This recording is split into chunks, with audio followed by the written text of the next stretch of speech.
یہ بات مجھے اس لیے ذہن میں آئی کہ وہ المہند علی المفند جو علماء دیوبند نے کتاب لکھی تھی حسام الحرمین احمد بریلوی صاحب کی کتاب کے مقابلے پہ، تو اس کا دفاع کرتے ہوئے وہ کراچی کے ایک مولانا صاحب کہنے لگے کہ ہم نے تو اپنے عشق رسول کو جسٹیفائی کرنا تھا اس وقت کے صوفی علماء عرب کے آگے، اس لیے ہم نے اس قسم کے عقیدے لکھ دیے ہیں۔ اصل میں وہ ایک الزام لگا تھا ہمارے بزرگوں پر، تو اس دور میں الزام لگا تھا کہ یہ لوگ گستاخ رسول ہیں،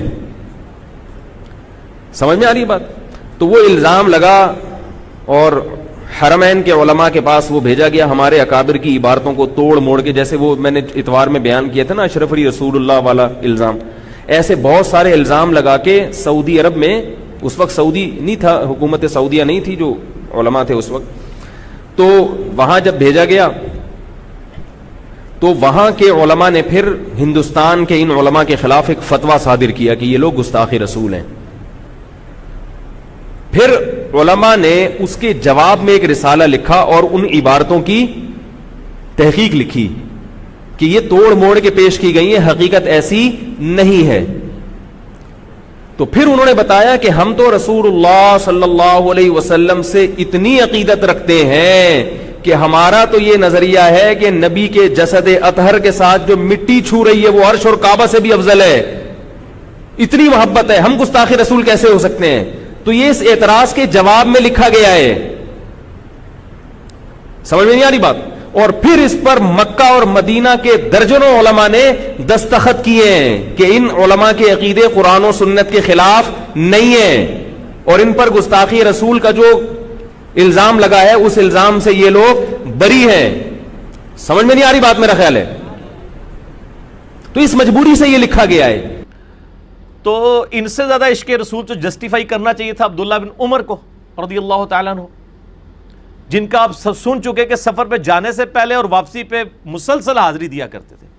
ان کے بارے میں جامعہ ترمذی میں صحیح سند کے ساتھ موجود ہے کہ ان کے سامنے کسی کو چھینک آئی تو اس نے پڑھا الحمدللہ والسلام علی رسول اللہ، تمام تعریفیں اللہ کے لیے ہیں اور سلام ہو نبی صلی اللہ علیہ وآلہ وسلم کی مبارک ذات پہ۔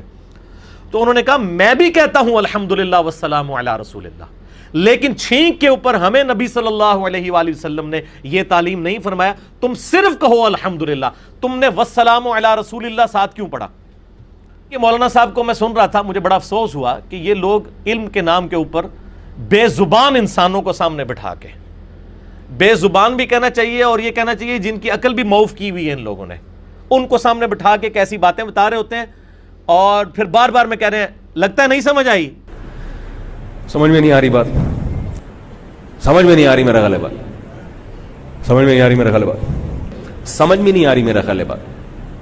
تو یہ عبداللہ بن عمر رضی اللہ تعالیٰ عنہ نے امت کو ایک عقیدہ دیا، اور یہ لوگ جب بات کر رہے ہوتے ہیں تو ایسے بات کرتے ہیں نہیں جی نہیں یہ فروعی مسئلہ ہے، اگر آپ یہ عقیدہ رکھ لیں کہ قبر رسول اللہ کے عرش سے افضل ہے تو ٹھیک ہے، میرا تو یہی عقیدہ ہے، آپ نہیں رکھنا چاہتے تو ٹھیک ہے، آپ کی مرضی۔ یہ جو بات المہند علی المفند میں لکھی ہے یہ اسلام کے بنیادی عقائد میں سے نہیں ہے۔ اگر کوئی یہ نظریہ نہیں رکھتا بلکہ وہ یہ کہتا ہے کہ عرش افضل ہے قبر کی مٹی سے تو بھی مسلمان ہے وہ۔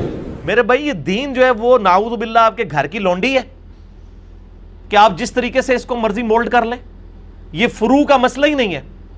یہ آپ سمجھ لیں دو ٹرمز کو، ایک ہے اصول الدین اور ایک ہے فروع الدین، یہ دو بھائی نہیں ہیں۔ اصول الدین، اصول کہتے ہیں جو دین کی اصل ہو، وہ ہیں مسلمانوں کے بنیادی عقائد، عقیدہ ہمیشہ اصول الدین میں سے ہوتا ہے، یہ فروع نہیں ہوتا۔ فروع کہتے ہیں جو باہر والا حصہ ظاہری نظر آ رہا ہو، جیسے ایک درخت ہے نا، اس کے جو اوپر والا حصہ ہے وہ فروع ہے، اس کا تنا اور جڑ، وہ سارے پتوں کا تنا ایک ہی ہے مین، اور جڑ بھی ایک ہی ہے، تو وہ اصول الدین اور فروع الدین۔ فروعی مسائل جس کو ہم اردو میں غلط بول رہے ہوتے ہیں، فروع لفظ ہے، فروع نہیں ہے۔ تو اصول ہو یا فروع ہو، دونوں میں صحابہ کرام بڑی احتیاط کرتے تھے۔ یہ اب فروع کا مسئلہ تھا، یہ فروعی مسئلہ تھا نا کہ چھینک کے ساتھ، یہ کوئی عقیدے کا مسئلہ تو نہیں تھا، عمل کا مسئلہ تھا۔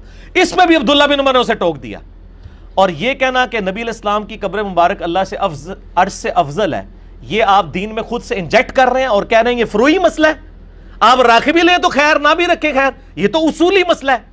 اور اصول اور عقیدہ جو ہے یہ نص سے، کتاب و سنت کے دلائل سے ثابت ہونا چاہیے، بزرگ بابوں سے نہیں۔ نہ میں وابی نہ میں بابی، میں ہوں مسلم علم و کتابی۔